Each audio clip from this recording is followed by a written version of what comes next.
Global পয়েন্টের পক্ষ থেকে সবাইকে স্বাগত জানাচ্ছি।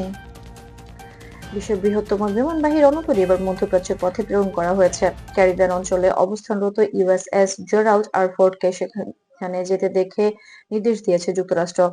এটি শুধু একটি রণতরী নয়, বরং এক ভাসমান সামরিক ঘাঁটি, যেখানে যুদ্ধবিমান, ক্ষেপণাস্ত্র, প্রতিরক্ষা ব্যবস্থা এবং হাজারো নৌ সদস্য যেকোনো পরিস্থিতির মোকাবেলার জন্য প্রস্তুত থাকে।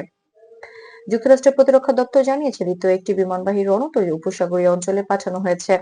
এই পদক্ষেপকে কেবল একটি সতর্কবার্তা হিসেবে দেখা হচ্ছে, যাতে ইরানকে জানানো যায় যে যদি আঞ্চলিক স্থিতিশীলতা বা নিরাপত্তা ঝুঁকির মধ্যে পড়ে, যুক্তরাষ্ট্র প্রয়োজনে তা মোকাবেলা করতে প্রস্তুত। রিপোর্ট অনুসারে এই পদক্ষেপটি সম্পূর্ণ প্রতিরক্ষা এবং ডিটারেন্স নীতি অনুসারে নেওয়া হয়েছে। মার্কিন কর্মকর্তারা বলছেন, এটি কোনো আক্রমণের প্রস্তুতি নয়, বরং একটি প্রতিরক্ষামূলক অবস্থান বজায় রাখার প্রচেষ্টা। দুই বিমানবাহী রণতরী একসাথে কাজ করবে এবং আঞ্চলিক নিরাপত্তা নিশ্চয়তা দিতে সক্ষম হবে।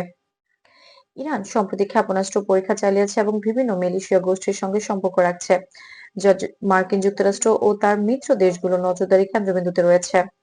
বিশেষজ্ঞরা মনে করছেন, রণতরী প্রেরণ ইরানের সাথে যে কোনো ভুল বোঝাবুঝি বা পরিস্থিতি বাড়ার সম্ভাবনা কমাতে সাহায্য করবে।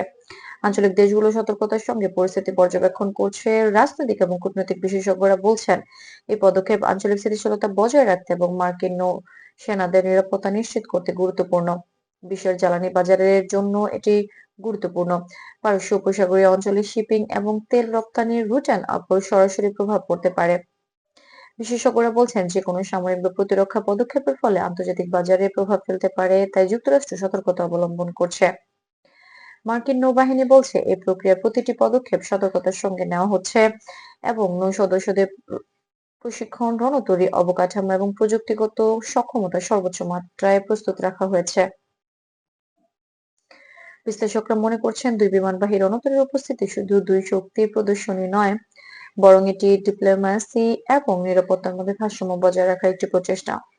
যুক্তরাষ্ট্র বারবার উল্লেখ করেছে যে সকল ধরনের পদক্ষেপ নেওয়া হবে, কিন্তু যুদ্ধের পরিকল্পনা নয়। বর্তমানে আঞ্চলিক পরিস্থিতি মনিটরিং করা হচ্ছে। নৌবাহিনী এবং প্রতিরক্ষা বিভাগ নিশ্চিত করছে যে যেকোনো পরিস্থিতি মোকাবেলায় প্রস্তুত রয়েছে এবং আঞ্চলিক সুরক্ষা বজায় রাখার জন্য প্রয়োজনীয় সব ব্যবস্থা নেওয়া হবে। গ্লোবাল পয়েন্ট আপনাকে সতর্কভাবে জানাচ্ছে, এই ধরনের পদক্ষেপ আন্তর্জাতিক নিরাপত্তার দৃষ্টিকোণ থেকে গুরুত্বপূর্ণ এবং বিশ্বের বিভিন্ন দেশ নজর রাখছে। আপনি যদি বিস্তারিত, সত্যনিষ্ঠ এবং নিরপেক্ষ খবর পেতে চান, তাহলে গ্লোবাল পয়েন্ট চ্যানেলটি সাবস্ক্রাইব করুন এবং আপডেটেড থাকুন।